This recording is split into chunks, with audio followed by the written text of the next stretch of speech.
Mpaka sasa hivi fomu zinachukuliwa na kila mmoja nadhani kuwa anaona kitu ambacho kinazidi kuendelea kwenye mitandao ya kijamii. Fomu zinabebwa kwa ukubwa wake, na kwenye hizi fomu zinavyochukuliwa kuna maswali mengi sana ambayo yanaibuka kwenye vichwa vya watu kuwa je, hawa watu wanaenda kushindana au wanajua kabisa kuwa njia ni rahisi kuelekea moja kwa moja kwenye ubunge. Kwa nini nazungumza hivyo? Ni kwa sababu najua kabisa kuwa fomu zimekuwa ni nyingi sana, tumeona watu mbalimbali pia wakiibuka, na mimi pia nimetamani kuona vigezo vingine vikiongezwa kwenye ile swala la kuwa mbunge, kwa sababu watu washachukulia kama ni sehemu ya kupatia jina na vitu kama hivyo. Kwa nini ukizungumzia swala la bunge ni kwamba wao ni watu ambao wanatakiwa kutunga sheria za nchi, lakini kuhakikisha kuwa wanasimamia. Lakini hao watu ambao wanachukua fomu ukiwatazama vizuri washakuwa machawa mwanzoni. Sasa hivi tunajiuliza, je, bungeni wataenda kufanya nini kama sio uchao ule ambao tuliuona wakiufanya wakiwa uraiani pia. Sasa hilo ni swala ambalo linatakiwa wananchi pia tuliangalia kwa jicho la tatu, kwa sababu hii ni hatima ya maisha yetu. Tunagawa hatima ya miaka 5 kwa watu ambao wataenda kusifia kila kitu. Sasa inahitajika watu ambao wana maarifa makubwa ya kusema hichi kinawezekana, kile hakiwezekani. Sasa hivi nadhani kuwa ni wakati mzuri wa kuangalia haya maswala, isiwe tunachukua watu au tunawapa watu nafasi kwa sababu ya ushikaji wetu na wao.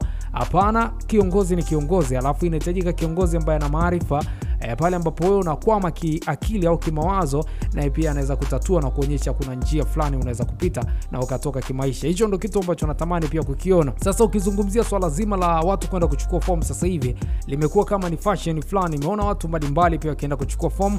Hicho ndio kitu ambacho kimekuwa, lakini watu wengi wa Chadema hawajaonekana, lakini vyama vingine pia bado hawajaanza zoezi hizo la kuchukua fomu na vitu kama hivyo. Nadhani kwa kila mmoja anasikilizia, na hicho ndio kitu ambacho kimesuhuria. Lakini chama cha CCM pia wameamua wao waanze mapema sana. Watu washaanza kuchukua fomu, na jinsi ambavyo unazidi kuona listi nzima ya watu ambao wameweza kuchukua fomu. Yamkini nawe pia unatamani kuchukua fomu, lakini jitathmini kwanza kama je unaweza kuwapambania wananchi au unaweza kwenda kufight tu na kuhakikisha kwa mambo mengine yanazidi kuwa mazuri. Watu wameanza kuwaza kuwa bunge ni sehemu fulani hivi ya kwenda kuhakikisha kuwa unaosha jina na kwenda kuingiza tu mpunga, kwa sababu hakuna kazi yote unaweza kufanya. Mimi nakwambia hapana, bunge ni sehemu ambapo unastahili kwenda kuhakikisha kuwa unatunga sheria za nchi na kufanya maamuzi sahihi. Sasa hili swala ambalo tunaweza kufanya sisi kama wananchi, tukachukua watu ambao watufai tukapeleka bungeni, pale ambapo inatokea mikataba ile yenye utata, pia unakuta watu ambao wanapiga tu meza na kuhakikisha kuwa mkataba unapita na vitu kama hivyo.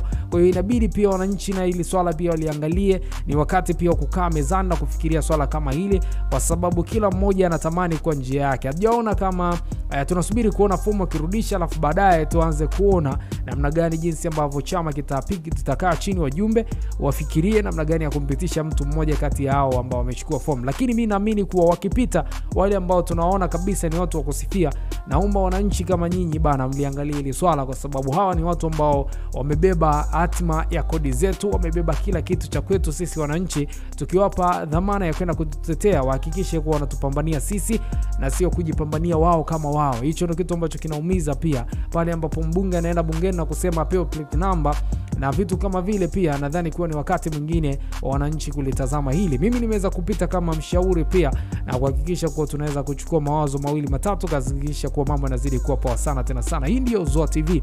Hakikisha unazidi kuwa na familia wa Zoa TV na mambo mengine yazidi kuwa poa sana tena sana. Bwana, endelea kuenjoy popote pale ulipo.